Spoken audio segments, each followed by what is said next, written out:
در روزهای آخری مشق‌های دست جمعی منتخب فوتبال کشور و منتخب تا 19 ساله‌های تاجیک دیدار سنجشی انجام دادند.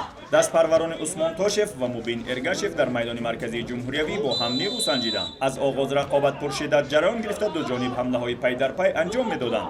نهایتاً حساب بازی را فوتبالبازان جوان باز کردند. حمدانی کمالوف بود که در دقیقه 27 بازی توانست با مهارت خاص به خودش دروازه منتخب کشور را رخنه نماید. تا انجام نیمه اول بازیگران منتخب تلاش کردند حساب را برابر کنند، اما حمله‌های پی در پی آنها بی‌ثمر به انجام می‌رسید.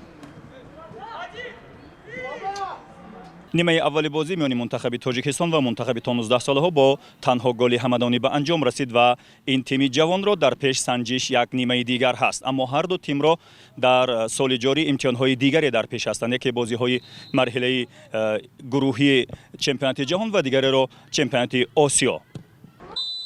در آغاز نیمه دوم بازیگران منتخب کشور رقابت را شدیدتر کردند تا یک گل جوانان تا 19 ساله را جبران نمایند و در دقیقه 52 این امکان به وجود آمد.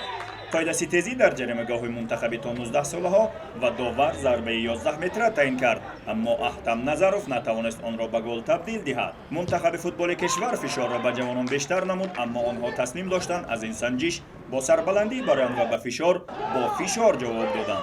همینطور در دقیقه‌های آخری بازی سنت الله اسماعیلوف گل دیگر به دروازه منتخب زده نقطه نهایی را در این بازی گذاشت. در این واخوری بازیگران منتخب تا 19 سالها از سنجش خوب برآمدند، اما نتیجه 2-0 برای منتخب کشور غیر انتظار بود.